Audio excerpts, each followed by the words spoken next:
밤에 일어나 두 아내와 두 여종과 11 아들을 인도하여 야복 나루를 건널세. 그들을 인도하여 시내를 건너가게 하며 그의 소유도 건너가게 하고, 야곱은 홀로 남았더니 어떤 사람이 날이 새도록 야곱과 씨름하다가 자기가 야곱을 이기지 못함을 보고 그가 야곱의 허벅지 관절을 치매 야곱의 허벅지 관절이 그 사람과 씨름할 때에 어긋났더라. 날이 새려하니 나로 가게 하라. 당신이 내게 축복하지 아니하면 가게 하지 아니하겠나이다. 내 이름이 무엇이냐? 야곱이니이다.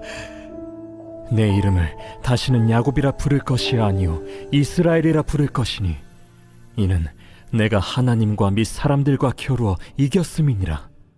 당신의 이름을 알려주소서. 어찌하여 내 이름을 묻느냐? 하고 거기서 야곱에게 축복한지라. 그러므로 야곱이 그곳 이름을 브니엘이라 하였으니 그가 이르기를, 내가 하나님과 대면하여 보았으나 내 생명이 보존되었다. 그가 브니엘을 지날 때에 해가 돋았고 그의 허벅다리로 말미암아 절었더라. 그 사람이 야곱의 허벅지 관절에 있는 둔부의 힘줄을 쳤으므로 이스라엘 사람들이 지금까지 허벅지 관절에 있는 둔부의 힘줄을 먹지 아니하더라. 이번 주의 가족 주제는 하나님은 주인이십니다 입니다. 우리가 이 세상을 살아가는 사람들을 두 종류로 나눈다면 어떤 사람으로 나눌 수 있을까요?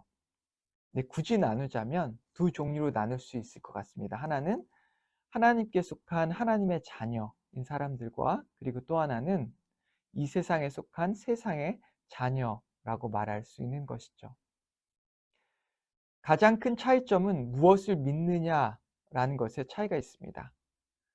하나님께 속한 하나님의 자녀들은 하나님을 믿고 신뢰하는 사람들이고요. 그리고 언제나 하나님을 대면하고 하나님과 동행하는 사람들입니다. 반면에 세상에 속한 세상의 자녀들은 자기 자신의 힘을 믿거나 아니면 세상을 믿는 사람들이라고 할 수 있는 것이죠. 오늘 본문을 통해서 하나님의 자녀가 어떤지 야곱의 인생을 통해서 함께 살펴보기를 원하는데요. 오늘 본문은 우리가 너무나 잘 알고 있는 이 브니엘에서 야곱이 하나님을 대면하는 장면입니다. 우리가 너무나 잘 알다시피 야곱이 당시에 처했던 상황이 너무나 좋지 않았습니다. 자신의 삼촌 이 라반의 집에서 나오면서 이미 부자가 되었던 야곱이지만 그는 다시 자기의 고향 땅으로 돌아가기 위해서 자신의 형을 대면해야만 했습니다.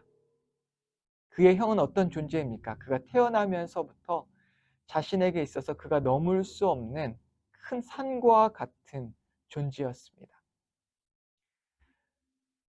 그는 동생으로 태어나서 평생 형의 장자권을 꿈꿨고, 그리고 형이 받는 그 축복을 받기를 원했던 사람이지만 출생상 그는 그의 형이 가지고 있던 장자권과 그리고 형의 축복과 권리를 받을 수 없었던 것이죠.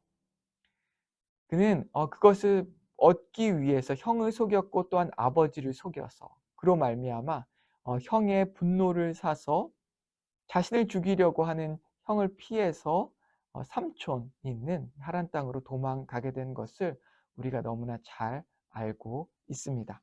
이제 그가 다시 고향으로 돌아오라는 하나님의 말씀을 받고 고향으로 돌아오지만 그가 다시 고향으로 돌아오기 위해 그가 대면해야 할 것은 그의 형이 있다고 한 것이죠. 그리고 그는 그의 형이 400명이나 되는 군대를 데리고 자신을 만나기 위해 오고 있다라고 하는 소식을 들었습니다. 그 소식 앞에 야곱이 얼마나 좌절하고 두려웠을까요? 평생을 자신을 죽이기 위해서 이렇게 힘을 쏟고 그리고 기다려왔던 이 에서 그를 다시 만나야 한다는 것을 한번 생각해 보시기를 바랍니다.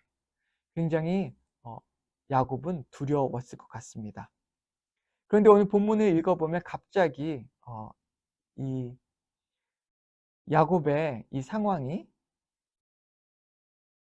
형과 대면하기 위해서 여러 가지 물건들을 정리하고 준비하고 그리고 가족들을 먼저 앞서 보내던 그 장면에서 어떤 한 사람과 씨름하는 장면으로 넘어가는 것을 발견할 수 있습니다. 그리고 그 사람과 씨름하는 과정 가운데 그 사람의 축복을 받기 위해서 씨름하고 그러다가 환도뼈를 맞고 그리고 이후에 이 사람이 축복을 받게 되는 것이죠. 우리가 너무나 잘 알고 있는 이 야곱의 스토리입니다.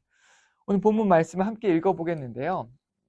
야곱이 이 씨름하는 가운데 환도뼈를 맞고 그리고 장애를 얻게 되는 그 장면을 함께 읽어보도록 하겠습니다. 24절과 25절입니다. 야곱은 홀로 남았더니 어떤 사람이 날이 새도록 야곱과 씨름하다가 자기가 야곱을 이기지 못함을 보고 그가 야곱의 허벅지 관절을 치매 야곱의 허벅지 관절이 그 사람과 씨름할 때 어긋났더라. 31절 읽겠습니다. 그가 분이엘을 지날 때 해가 돋았고 그의 허벅다리로 말미암아 절었더라. 아멘. 네, 이 힘든 상황 가운데에서 이 허벅다리, 이 환도뼈를 맞고 장애를 입게 되는 일까지 일어나게 된 것입니다. 그런데 제가 오늘 본문 말씀을 통해서 한 가지 교훈을 발견한 것은 야곱이 비록 자신의 평생의 대적, 형 에서라고 하는 큰 산과 같은 존재를 마주하고 있지만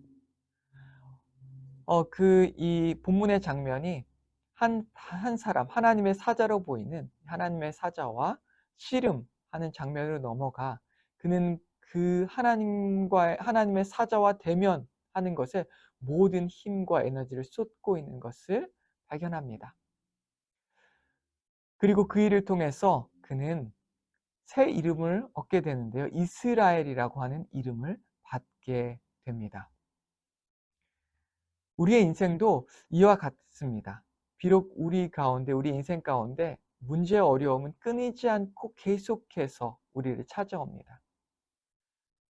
메이저급 문제가 우리를 어쩌면 기다리고 있을 수도 있습니다. 그런데 우리가 대면해야 할 것은 이 문제가 아니라 이 문제보다 더 크신 하나님이라고 하는 것이죠. 야곱은 이 문제 앞에 문제를 만나고 대면하기 이전에 그는 하나님을 먼저 대면해야만 했습니다. 그리고 그 과정 가운데 그는 하나님의 사람이 된 것이죠. 우리는 문제가 아니라 하나님을 대면하는 삶을 살아야 하는 것입니다. 야곱이 그랬던 것처럼 그가 하나님을 대면함으로 말미암아 후에 어떤 일이 일어납니까? 이후에 그가 자신의 형을 대면하게 될 때에 형이 이 동생을 바라볼 때 자신에게 다가오는 야곱, 이미 하란 땅에서 20년이 넘는 기간 동안 그 전에는 자신의 집에서 부잣집 도련님, 둘째 도련님으로 자라나면서 거친 일을 한 번도 해보지 않았던 그가 자신도 모르는 땅으로 가서 그곳에서 정말 힘들고 어려운 일, 뜨거운 태양과 또한 바람을 맞으면서 거센 바람을 맞으면서 이미 그의 피부는 검어졌고 그리고 또한 그는 많이 늙어 있었습니다. 그리고 하나님과 대면하는 과정에서 그는 다리를 절게 되었고요. 다리를 절뚝거리며 자신을 향해 다가오는 동생을 본 에서의 마음은 어땠을까요?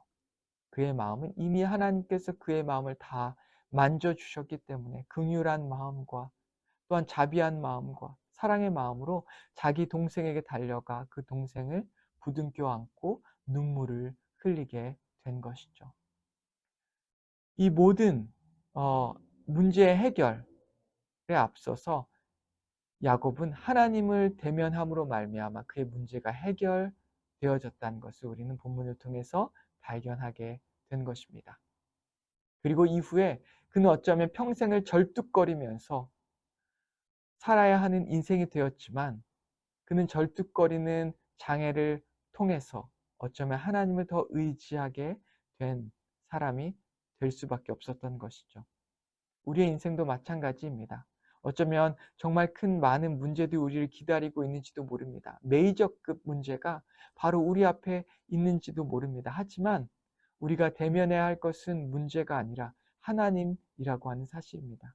우리가 하나님을 대면할 때 우리는 하나님께서 우리를 위해서 예비해 두셨던 축복과 은혜와 자비와 긍휼을 경험하게 되는 것입니다. 여러분, 오늘 여러분의 문제 가운데 먼저 하나님을 찾고 하나님을 대면하는 여러분이 되기를 주님의 이름으로 축원합니다. 함께 기도하겠습니다. 하나님 아버지 감사합니다. 오늘 본문을 통해서 야곱이 어떻게 자신의 큰 문제 앞에 그 문제보다 앞서 하나님을 대면했는지를 본문을 통해서 살펴보았습니다. 그리고 하나님을 대면함으로 말미암아 결국 그의 문제가 모두 풀렸다고 하는 것을 우리가 잘 말씀을 통해서 배웠습니다. 하나님 아버지, 우리의 삶 가운데도 많은 문제들을 가지고 있지만 우리가 그 문제를 대면하기에 앞서 하나님을 먼저 대면하고 그리고 하나님을 대면하는데 모든 힘과 노력을 쏟을 수 있게 인도하여 주시옵소서. 그리하여 우리의 평생 동안 우리의 문제를 대면하며 문제와 씨름하며 살아가는 인생이 아니라 하나님을 대면하며 하나님과 동행하며 살아가는 인생이 될 수 있게 인도하여 주시옵소서. 예수님의 이름으로 기도했습니다. 아멘.